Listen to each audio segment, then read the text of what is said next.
telling you, Mr. Miacca. Okay, let's start. Mr. Miacca. Tommy Grimes was sometimes a good boy and sometimes a bad boy.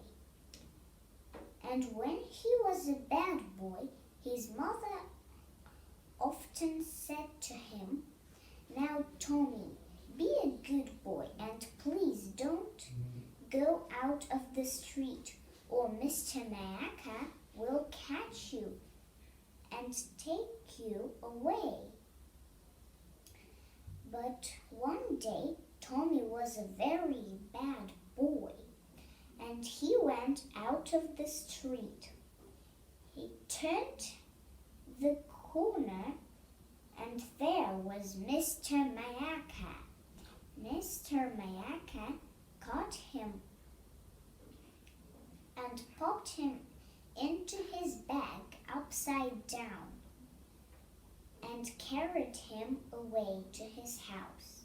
When Mr. Miacca came home, he pulled Tommy out of the bag and felt his arms and legs. "You're not fat enough," he said, "but you're all I've got for supper, so I'll eat you. But oh dear, I've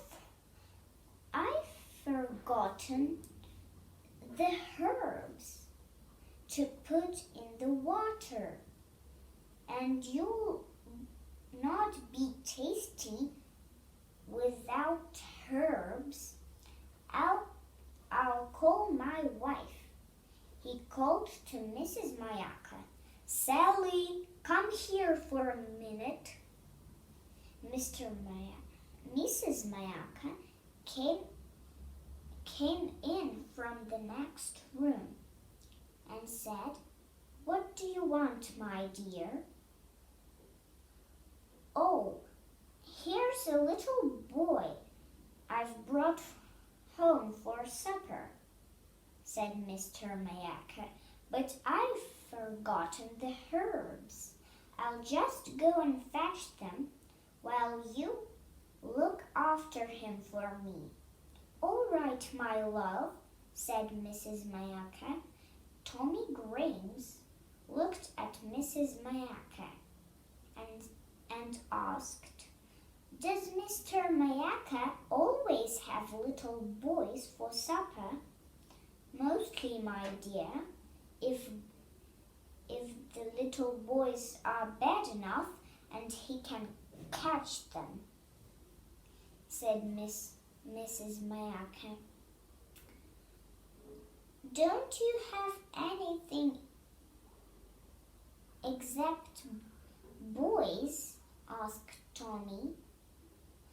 "Don't you ever have any pudding?" "Ah, I love pudding," said Mrs. Miacca, "but I don't often get any."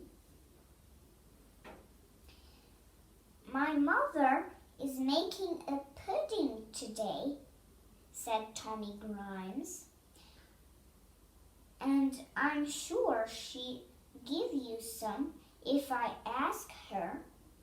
Shall I run home and get some?" "What a kind boy," said Mrs. Miacca, "only don't be too long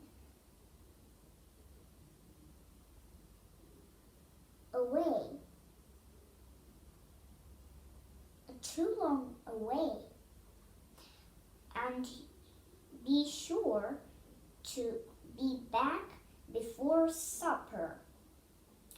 So Tommy ran off and soon was safe at home. He was very glad that he had run away from Mr. Miacca. For many days he was as good as could be. And and never went around the corner of the street. But Tommy Grimes couldn't always be good. And one day he went around the corner of the street again. Mr. Miacca caught him again and popped him in his bag upside down.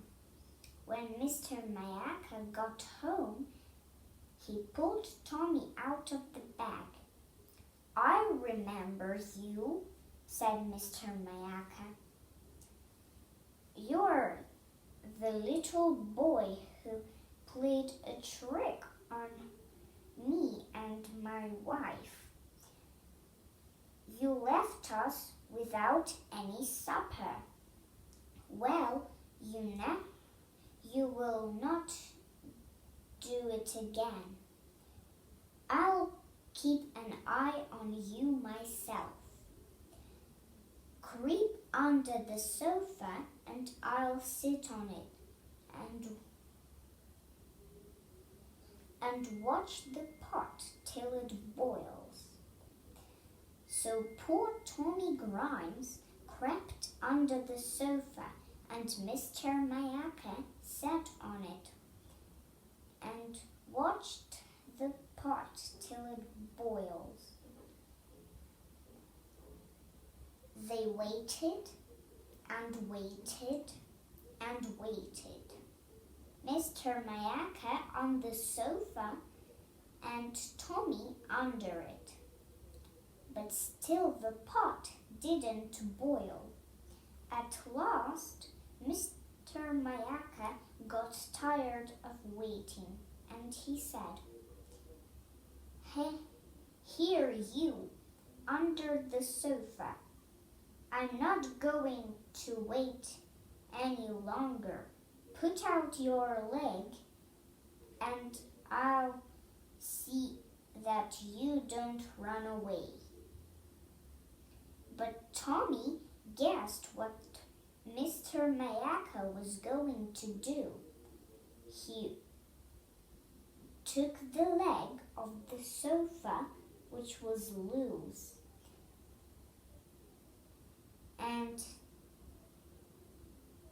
took it out. Mr. Miacca took an axe and chopped the leg off and threw it in the pot.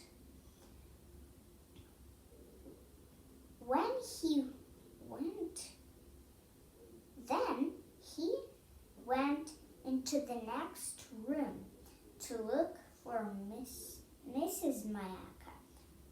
While he was there, Tommy crept from under the sofa and ran out of the door and straight home.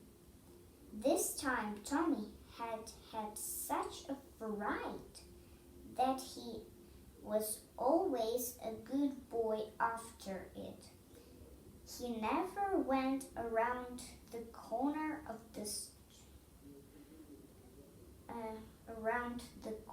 again till he was old enough to go alone.